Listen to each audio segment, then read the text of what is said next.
O Fantástico teve acesso com exclusividade à delação premiada do empresário Alexandre Nargotto, ligado a Lúcio Bolonha Funaro, que é apontado como operador financeiro do ex-presidente da Câmara, Eduardo Cunha, hoje preso na Lava Jato. Essa delação, que foi homologada pelo juiz Valisney Oliveira, da 10ª Vara Federal de Brasília, revela mais detalhes sobre a suposta ligação do ex-ministro Gedel Vieira Lima com um esquema de corrupção na Caixa Econômica Federal. Ela revela também o suposto envolvimento do empresário Joesley Batista, dono do grupo JIF, com as operações irregulares no banco. E uma surpresa: o delator conta que esse escândalo revelou ao menos uma pessoa honesta, um personagem que se recusou a praticar corrupção. Lúcio Bolonha Funaro, conhecido da Justiça desde as investigações do Mensalão e já definido pelo Procurador-Geral da República, Rodrigo Janot, como alguém que tem o crime como modo de vida, era quem ajudava a pensar o esquema e administrar o dinheiro. Cobrava propina, fazia repasses. O empresário Alexandre Nargotto trabalhava diretamente com Funaro, que está preso no presídio da Papuda, em Brasília. E em delação premiada, Nargotto deu mais detalhes sobre como funcionava o esquema de corrupção montado dentro da Caixa Econômica Federal e que já havia sido delatado pelo ex-vice-presidente de fundos de governo e loterias do banco, Fábio Cleto, indicado para o cargo por Cunha. De acordo com Alexandre Nargotto, o grupo de Cunha operava com Fábio Cleto e também com Gedel Vieira Lima, ex-secretário de governo de Michel Temer, filiado ao PMDB, que na época era vice-presidente de pessoa jurídica da Caixa. A ligação de Gedel com o esquema foi revelada em janeiro, durante a Operação Cui Bono da Polícia Federal. Nessa época, Gedel tinha deixado o governo em meio a denúncias de uso do cargo para benefício próprio. Os depoimentos de Alexandre Nargotto foram gravados em vídeo pelo Ministério Público em Brasília. Neste trecho, Nargotto conta que Funaro tinha grande influência sobre Gedel na Caixa. Quando eu cheguei no escritório, eles já tinham esse relacionamento. E segundo o Lúcio, ele mandava no Gedel.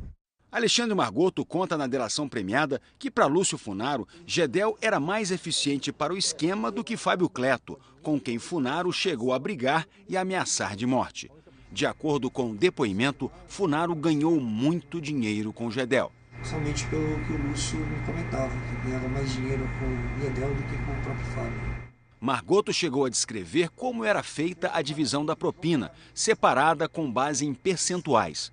A maior parte do dinheiro deveria ir para Eduardo Cunha, mas outros políticos, como Gedel e Henrique Eduardo Alves, também do PMDB, que foi presidente da Câmara e ministro dos governos Dilma Rousseff e Michel Temer, são citados como destinatários da propina.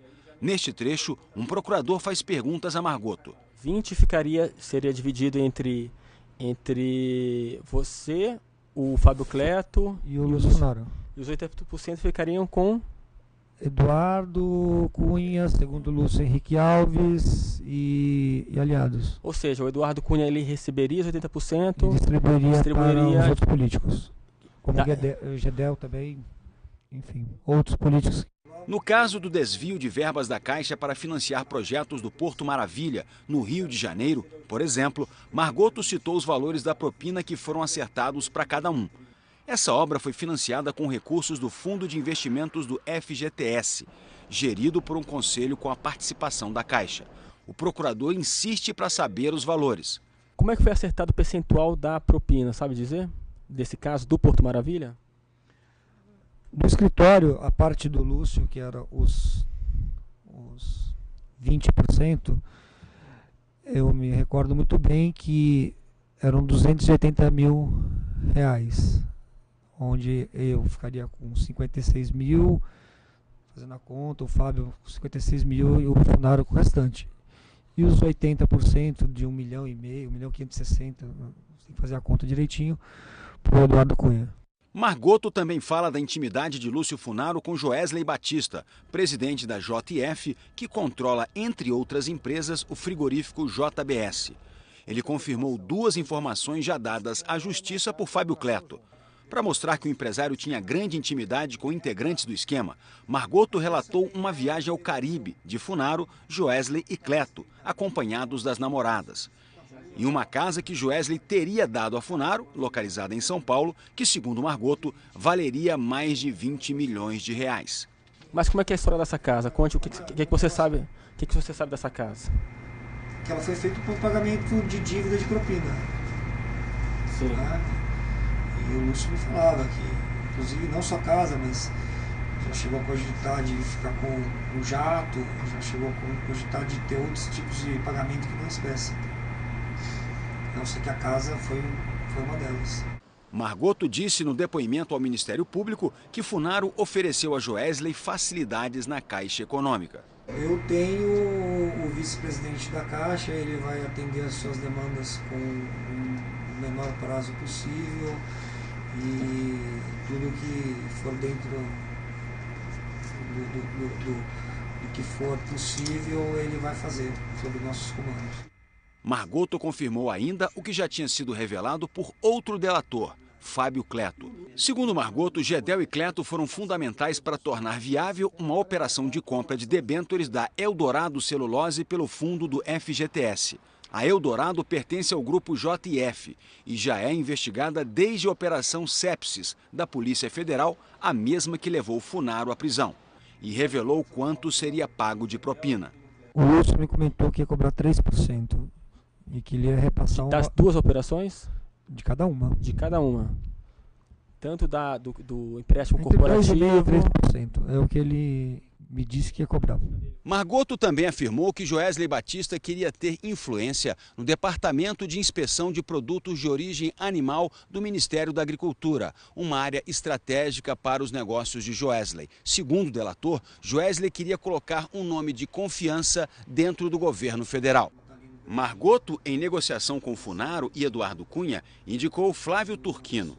Isso foi em agosto de 2013. Houve protesto contra a nomeação política para um cargo sempre ocupado por técnicos do Ministério.